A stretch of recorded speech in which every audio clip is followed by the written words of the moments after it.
నేరం ఏదైనా సరే, నిందితుడి పారిపోయి నేపాల్ బోర్డర్లో దాక్కున్నా సరే, అది సైబర్ నేరమైనా, మాదక ద్రవ్యాల సరఫరా అయినా, లేదా కోట్లు కొల్లగొట్టిన స్కామ్ అయినా, నేరస్తుల వెన్నులో వణుకు పుట్టించేది మాత్రం తెలంగాణ పోలీసులే. అందుకే భారతదేశ వ్యాప్తంగా తెలంగాణ పోలీసులు అంటే ఓ రేంజ్ ఉంటుంది. ఎటువంటి పరిస్థితులైనా ఎదుర్కొని బాధితులకు న్యాయం చేసి నిందితులను కటకటాలు నెట్టుతారు తెలంగాణ పోలీసులు. అటువంటి యోధులను తయారు చేస్తున్న కర్మాగారమే ఈ తెలంగాణ పోలీస్ అకాడమీ. ఇక్కడ ఎటువంటి శిక్షణ అందిస్తారు, ఎటువంటి నిబద్ధత కలిగిన అధికారులను తయారు చేస్తున్నారో ఇప్పుడు చూద్దాం. రాజ్ బహదూర్ వెంకట్రామిరెడ్డి తెలంగాణ పోలీస్ అకాడమీ 150 ఎకరాల్లో విస్తరించి ఉన్న ఈ శిక్షణా కేంద్రాన్ని 1986లో ఉమ్మడి ఆంధ్రప్రదేశ్ ముఖ్యమంత్రిగా ఉన్న ఎన్టీ రామారావు ప్రారంభించారు. ఉమ్మడి రాష్ట్రంలో ఆంధ్రప్రదేశ్ పోలీస్ అకాడమీగా ఉన్న ఈ కేంద్రం విభజన తర్వాత తెలంగాణ పోలీస్ అకాడమీగా మారింది.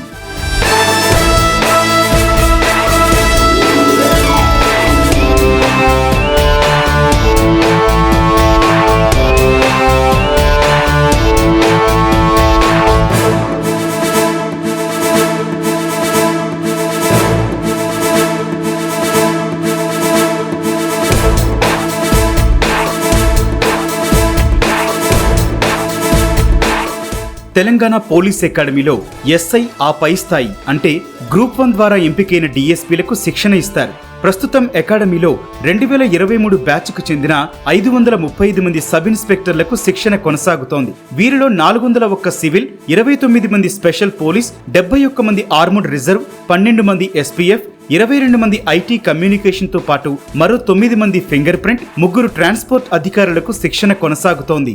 పోలీసు అధికారికి శారీరక దృఢత్వం అత్యంత కీలకమైనది. అకాడమీలో వీళ్ళకి ఉదయాన్నే 5 గంటల 45 నిమిషాలకి ఈ ఫిజికల్ ట్రైనింగ్ అనేది ప్రారంభమవుతుంది. ప్రస్తుతం ఇక్కడ ఉన్నటువంటి క్యాడెట్లు అందరూ ఫిజికల్ ట్రైనింగ్లో పాల్గొన్నారు. అదేంటి ఇప్పుడు చూద్దాం.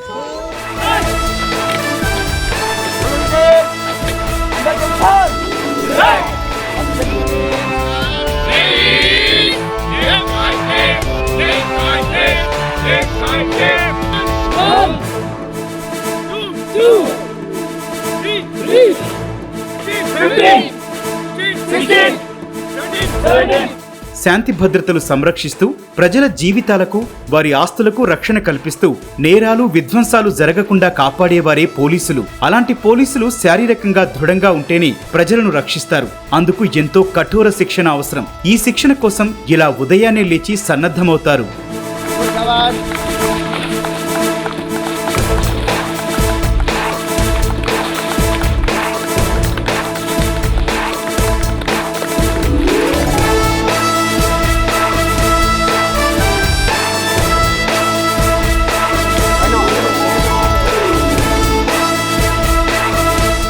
ఇక్కడ శిక్షణ పొందే వారిలో పురుషులే కాదు, మహిళా ఎస్ఐలు కూడా ఉన్నారు. పురుషులకు ఏమాత్రం తగ్గకుండా మహిళలు తీసుకుంటోన్న శిక్షణ చూస్తే వీరికి ఇదిలా సాధ్యమనే సందేహం కలక్కమానదు. పోలీస్ అకాడమీలో ఎస్ఐల ట్రైనింగ్తో పాటుగా 853 మంది మహిళా కానిస్టేబుల్కి శిక్షణ కొనసాగుతుంది. ఇందులో ఏఆర్ అండ్ సివిల్ కానిస్టేబుల్స్ ఇక్కడ శిక్షణ తీసుకుంటున్నారు.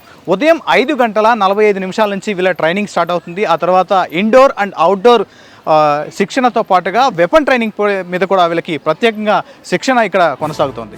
ఈ అకాడమీలో ఎస్ఐల శిక్షణతో పాటు 853 మంది మహిళా సివిల్, ఏఆర్ కానిస్టేబుళ్లకు కూడా శిక్షణ ఇస్తున్నారు. వీరు ఉదయాన్నే లేచి కఠోర శిక్షణ తీసుకుంటూ రాటుదేలుతున్నారు.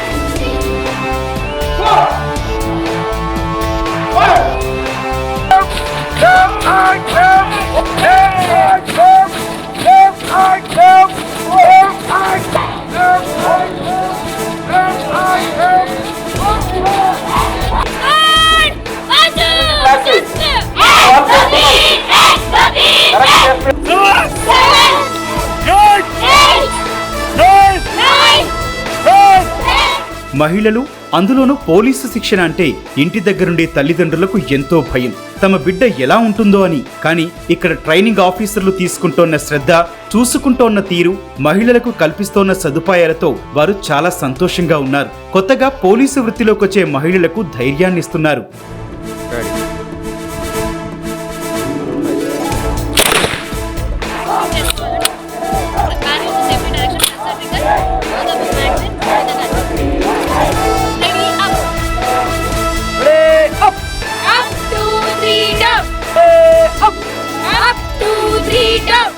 వీళ్ళందరినీ కూడా ఒక పోలీస్ అధికారిగా తయారు చేసేందుకు మీరు ఏ విధంగా కృషి చేస్తూ ఉంటారు? ఇక్కడ ఇన్స్ట్రక్టర్స్ కావచ్చు, ఈ ఉన్నటువంటి టీం కూడా ఇక్కడ అంతా వాళ్ళకి తర్ఫీదైన ట్రైనర్స్ ఉంటారు. ఇక్కడ హెడ్ ఆర్ఐ నుంచి ఇన్స్పెక్టర్ ర్యాంక్ నుంచి పీసీ దాకా వాళ్ళు ఆల్రెడీ ట్రైనింగ్ చేసి ఉంటారు.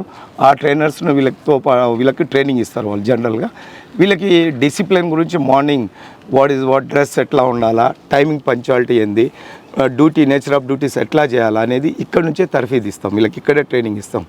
జనరల్గా వీళ్ళకు అకామిడేషను ప్లస్ మంచి అకామిడేషను ప్లస్ మంచి మెస్సు, న్యూట్రియం ఫుడ్, మంచి పెద్దోళ్ళతో అడ్వైజ్ తీసుకొని డాక్టర్స్ అట్లా తీసుకొని వీళ్ళకి మంచి ఫుడ్.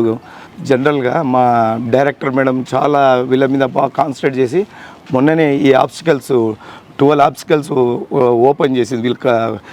వీళ్ళు మగవాళ్ళ కంటే తక్కువ కాదు, వాళ్ళు ఆ మహిళలు అనే ఫీలింగ్స్ రాకూడదు. వాళ్ళు ఫస్ట్ పోలీస్ కానిస్టేబుల్స్, తర్వాత ఉమెన్ అనే కాన్సెప్ట్ మీద మేడం గారు బాగా వీళ్ళకి అన్ని విధాలుగా మగవాళ్ళకి తగ్గకూడదు వాళ్ళకి ట్రైనింగ్ ఇవ్వాలని చెప్పేసి ఆమె కాన్సెప్ట్తో ఈ ఆబ్స్టికల్స్ బీఓసీ అంటే వీళ్ళు ఫారెస్ట్ పోయినప్పుడు ఎనిమిని ఎలా అటాక్ చేయాలి, ఆ పరిస్థితి అక్కడ ఉన్న సహజ వనరులను ఎట్లా ఉపయోగించుకుంటూ ఎనిమిని అటాక్ చేయాలనేది దాని కాన్సెప్ట్. అలానే కరాటే గిట మేడం గారు చాలా ఇంట్రెస్ట్తో కరాటే గిట వీళ్ళకు సెల్ఫ్ డిఫెన్స్ ఎవరి దగ్గర వెళ్ళినా కానీ వాళ్ళు ఎట్లా అటాక్ చేయాలా అనేది, మళ్ళీ వాళ్ళకు పీస్ ఆఫ్ మైండ్ గురించి యోగా కూడా చేయిస్తున్నాం. అట్లానే వీళ్ళకి టైం పంచాలిటీ, యూనిఫామ్, నీట్ టర్న్అవుట్స్ ఇక్కడ నుంచే వాళ్ళకు నేర్పిస్తాం. నా పేరు అనురాధ. నేను మహబూబ్ నగర్ డిస్టిక్ నుంచి సెలెక్ట్ అవ్వడం జరిగింది. ఇక్కడికి మేము ఫిబ్రవరి 21, 2024 రోజు రావడం జరిగింది. ఇక్కడికి రాకముందు మేము పోలీస్ ట్రైనింగ్ అంటే ఏదో ఎలా ఉంటుందో, అక్కడ సార్ వాళ్ళు ఎలా ఉంటారో అని కొంచెం భయంగా రావడం జరిగింది. కానీ ఇక్కడికి వచ్చాక ఏంటంటే ఇక్కడ సార్ వాళ్ళు మాకు స్కూల్లో టీచర్స్ పిల్లల్ని ఎలా ట్రీట్ చేస్తారు అలా ట్రీట్ చేయడం జరిగింది. ఇంకా ఇక్కడ రాకముందు మా మీద మాకు కాన్ఫిడెన్స్ ఉంది. కాకపోతే ఇక్కడ వచ్చిన తర్వాత ఏం జరిగిందంటే నువ్వు ఏ సిచ్యువేషన్ ఉన్నా, ఎలాంటి పరిస్థితి ఉన్నా అక్కడ నువ్వు ఒక ఉమెన్ అని కాకుండా, ఒక అమ్మాయి అని కాకుండా నువ్వు ఎలాగున్నా సరే నువ్వు ఆ సిచ్యువేషన్ని హ్యాండిల్ చేసేలాగా ఒక ధైర్యం ఇవ్వడం జరిగింది. ఇంకా మేము ఇక్కడ వచ్చిన తర్వాత సార్ వాళ్ళు మాకు మంచి అకామిడేషను, ఫుడ్డు, ఇంకా ఇండోర్ క్లాసెస్ కానీ అవుట్డోర్ క్లాసెస్ కానీ, ఇండోర్ క్లాసెస్లో మెయిన్గా ఒక పర్సనాలిటీ డెవలప్మెంట్ గురించి, ఒక వ్యక్తిత్వం ఎలా ఉండాలి, ఆ వ్యక్తి ఎలా బిహేవ్ చేయాలి, సొసైటీలో ఎలా బిహేవ్ చేయాలి, పీపుల్ మన దగ్గరకు వస్తే ఫస్ట్ వాళ్ళ దగ్గర చెడుగా బిహేవ్ చేయకుండా వాళ్ళతో మంచిగా మాట్లాడడం, అలా ట్రీట్ చేయడం జరిగింది. మహిళలకు పోలీసు శిక్షణ అంటే పురుషులతో పోలిస్తే చాలా తక్కువగానే ఉంటుందని అంతా భావిస్తారు. కానీ ఈ అకాడమీలో ముందు పోలీసు, తర్వాతే తను మహిళ అన్న ప్రాధాన్యతతో శిక్షణ ఇవ్వడం విశేషం. అలా చూడటంతోనే శిక్షణలో పూర్తి స్థాయిలో రాటుదేలామని అంటున్నారు ట్రైనీ ఆఫీసర్లు.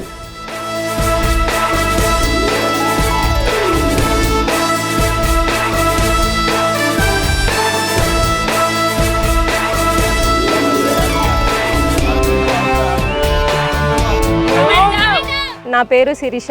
నేను వరంగల్ డిస్ట్రిక్ట్ నుంచి సెలెక్ట్ అవ్వడం జరిగింది. నేను ఇక్కడికి రాకముందు నా లైఫ్ స్టైల్ మొత్తం వేరే. నేను ఒక బీటెక్ చేసిన స్టూడెంట్ని. ఆ స్టూడెంట్ లైఫ్ నుంచి సడన్గా ఒక కంఫర్ట్ జోన్ నుంచి ఇక్కడికి ట్రైనింగ్ అని మార్నింగే లేపేసి మమ్మల్ని ఇంత టార్చర్ చేస్తున్నారు ఏంటి అన్న ఒక సిచ్యువేషన్ నుంచి మేము ఫిజికల్గా స్ట్రాంగ్ అవుతున్నాం, మెంటల్గా స్ట్రాంగ్ అవుతున్నాం అన్న సిచ్యువేషన్కి వచ్చేసినాము. ముందు సివిలియన్ లైఫ్ నుంచి ఇక్కడికి డిసిప్లిన్ ఫోర్స్కి రాగానే మా లైఫ్ స్టైల్ చాలా చేంజ్ అయిపోయింది. యాజ్ యూజువల్గా డైరెక్టర్ మ్యామ్ అనేది ప్రతి మంత్లీ వన్స్ మమ్మల్ని కలవడం జరుగుతుంది. అండ్ మ్యామ్ మమ్మల్ని చాలా స్ట్రాంగ్ చేస్తున్నారు. మేము ఉమెన్ పీసెస్ కాదు, మేము అందరితో సమానమైన పీసెస్ అని మమ్మల్ని చెప్పడం జరిగింది. అలానే కాకుండా మాకు రీక్రియేషన్ హాల్స్ అని క్రియేట్ చేసి మాకు మంచి అకామిడేషన్ ఇప్పించి మాకు మంచి ఫుడ్, మంచి ఫిజికల్గా మెంటల్గా మమ్మల్ని స్ట్రాంగ్ చేయడానికి మ్యామ్ ఎంతో కృషి చేస్తున్నారు. ఒక సివిలియన్ లైఫ్ నుంచి డైరెక్ట్గా డిసిప్లిన్ ఫోర్స్కి రాగానే పోలీస్ ఆఫీసర్ అనేది ఒక డిసిప్లిన్ ఫోర్స్. మేము అందరం చాలా డిసిప్లిన్గా ఉండాలి. డిసిప్లిన్ అంటే ఒక మీనింగే పోలీస్ ఆఫీసర్ అని చెప్పడం జరుగుతుంది. యువతులే కాదు, చంటి పిల్లల తల్లులు కూడా పోలీస్ ట్రైనింగ్ లో ఉండటం ఆసక్తికర విషయం. శిక్షణ ఎలా ఉంటుందో అని భయంతో వచ్చిన వారిని ఈ కేంద్రం ఆప్యాయంగా అక్కున చేర్చుకుంది. వారికి ప్రత్యేక వసతులు కల్పించి మేటి మహిళా పోలీసులుగా తయారు చేస్తోంది.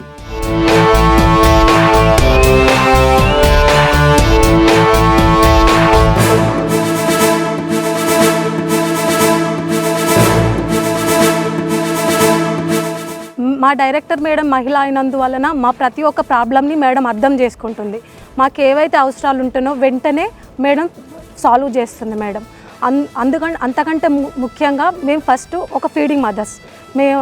మేము ఈ బ్యాచ్లో 22 మెంబర్స్ వరకు మేము ఫీడింగ్ మదర్స్ వచ్చాము. మేము అనుకునే వాళ్ళం అసలు ట్రైనింగ్ చేయగలమా, వదిలిపెట్టి వెళ్ళాలా వద్దా పాపల్ని. నేను ఇక్కడికి వచ్చినప్పుడు నాకు 4 months బేబీ ఉంది. నేను రావద్దని రిటర్న్ రాద్దాం అనుకున్నాను. కానీ మేడం మమ్మల్ని అర్థం చేసుకొని మాకు ఇక్కడ అకామిడేషన్ ఇస్తానని ఇన్ఫర్మేషన్ తెలిసింది. అప్పుడు మా పాపని తీసుకొని మేము 22 మెంబర్స్ ఇక్కడికి వచ్చాం.